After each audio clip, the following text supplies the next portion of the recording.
Okay guys, road trip tayo ng Auasin Falls. So, sana alam natin yung daan. Sa bagay, nag-grade 1 naman tayo. Mababasa naman natin yung this week. How many kilometers. Pero napapaisip ako dyan sa part na yan kung bababa ko ba to or hindi. Kasi ang tarik ng daan dyan talaga eh. Di mo alam na kung dapat adventure bike binili, hindi scooter kaso. Di pa kaya ng budget guys. So yung bike natin dyan, grabe, kawawa yung battery dyan. Di mo alam kung itutuloy mo o uwi ka na, atras ka dyan. Kasi di mo alam kung ano eh, kung malalim ba o hindi eh. First time nga ni, yan, ano na kami dyan, didibate na kami dyan kung tama pa ba yung dinadaanan namin. Kasi puro off-road na siya guys. Yan, tingnan mo yung daan, grabe. Naliligaw na kami dyan pero grabe yung nature trip namin dyan. Ang saya talaga mag road trip kahit 20 pesos na lang yung pera namin dyan. Yan, tuloy na natin to. Gahanap kami ng gasoline station sa kalagitnaan ng bundok dyan, sa part na yan. Kasi wala na kaming gasolina dyan. Okay guys, nakita natin ang Auasin Falls, Sugay, Ilocosur. Sigay ba yun? Yan, may mga nabutan pa tayo dyang mga umakyat. Grabe, tayo lang yung nakamotor lahat 10 wheels 10 wheeler. Hindi, 4 wheels. Sana all may 4 wheels. Grabe, ang ganda ng bundok dyan. Part na yan. Okay guys, start na tayo dyan. First hanging bridge. Sulit din yung hanging bridge nila dyan guys. Trekking na pala kami dyan pa Auasin Falls. So 35 to 45 minutes depende sa lakad at picture guys papunta sa falls. So maganda yung ilog dyan, malinaw, malinis. Chill modes lang, parang mapya again. Okay. Ay, palpak yung camera na dala niyan. Alam mo ba, picture ako ng picture niyan. Pero yung camera, wala palang memory card. Yan na si Kuya Bans, nangunguna. Wow, what a very nice view. Ang ganda ng falls kung makikita nyo guys. Pakasulit. Grabe. Sulit yung 750 na binayad sa tour guide plus sa gasolina. Pakasaya, saya na naman ng mga itik na pag road trip na naman. What a nice view. Yun yung mga tinatawag ng mga I love you, be my boys. Pakaangas naman sa part na yan. Akala mo cinematic eh. Wala tayong drone dyan kasi nasira yung drone natin. Kaya tsaga-tsaga muna sa mga kaimihan effect.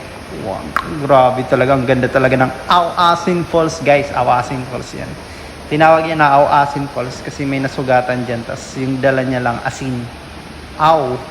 Asin. What a nice view. Ang lakas ng current ng water dyan. Yung makikita niyo yung parang foggy. Pero hindi siya fog. Water siya na bumabagsak sa falls. Kaya nagkakaganon siya. Akala mo lang fog, no? Ang tawag dyan, water in the air. Pero grabe, ang ganda, grabe dyan guys. Di na kami naligo dyan kasi basang-basa din kami sa hangin. Yung sa tubig kasi, bumabagsak sa mukha namin dyan kasi ang lapit lang namin dyan sa part na yan. Grabe, nature vibes lang. Wow, chill. Tapos solo namin yung part na yan, kami lang yung umakyat kasi weekdays dyan. So, walang other na kupal. Kami lang talaga yung kupal na nandyan. Kumbaga na solo namin yung Auasin Falls. Guys, ang ganda ng view, grabe, mala cinematic. Sa mga napuntahan kong falls, isa to sa pinakamagandang falls guys, so highly recommended. Kahit malubak yung daan, pero solid naman, solid yung road trip. Wow, ang ganda dyan, para kang nasa Avatar Kingdom. Wow, ganun, grabe. Pakaganda naman yan, grabe. Tamang. Siyempre, may mga tinatawag tayong kainihan. Tamang imot-imot lang tayo dyan, guys. Walking, kunwari. Ganun talagang buhay. Hindi mabubuo yung buhay kung walang kalokohan. So, yan. Jogging, kunwari. Tapos, pagka, inasal, unli-rice. Ganun talagang life. Wow! Parang bata lang, no? Pero thunders na yan. Yan. What a nice view. Wow! Grabe yung hangin, no? Kasama yung water. Like what I said, water in the air. Siyempre, ganun, kunwari. Sayang, wala tayong drone dyan. Pag-alat ang 4 tayo. Sira kasi yung drone natin. Kinalawang sa dagat. Pakaangas. Ang astig, Siyempre. Ang ganda ng car. Siyempre, imot-imot dyan. Slowly walking, kunwari. Wow, slowly walking. Kahit 20 pesos na lang ang pera. Yan. Blurred talaga kasi ang lakas ng ano eh. Bagsak ng tubig dyan. Basang-basa yung cellphone ko that time, guys. Yun, basang-basa yung cellphone ko talaga. Pero God is God all the time. So, yan. Blurred din na. So, yun. Wow, lakas ng hangin dyan sa part na yan eh. Yun, oh. Solong-solo talaga namin dyan, guys. Weekdays kasi. Kami lang talaga yung tao dyan. Tatlo lang kami. Si Kuya Vance, ako, tapos yung isang guide. Wow, ang ganda talaga ng pagbagsak ng water, oh. From the top. Pababa. Grabe. Ang ganda ng Awasin Falls. Wow, solid talaga yung ano, road trip. Ganyan naman makikita mong view. Tapos tahimik. Napaka, nature vibes. Wow, once in a lifetime. Wow, grabe yung hangin dyan. Pakaganda ni Awasin Falls talaga.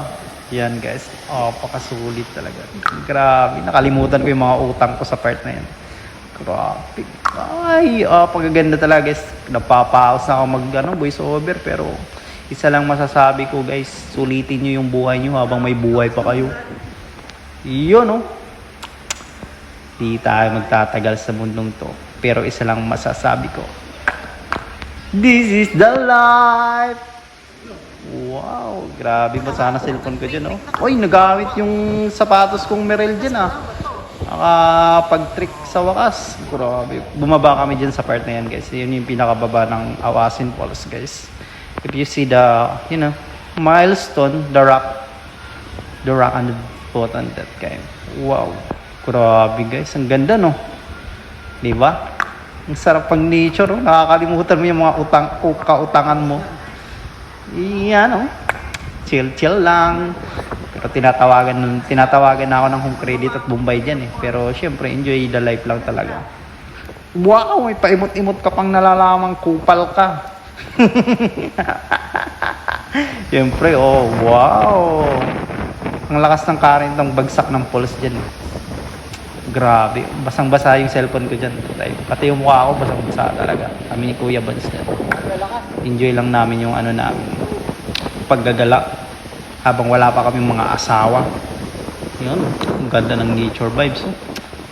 Solong-solo talaga si Awasin Falls. Ay, yan na yung part na yun. Pauwi na kami dyan, guys.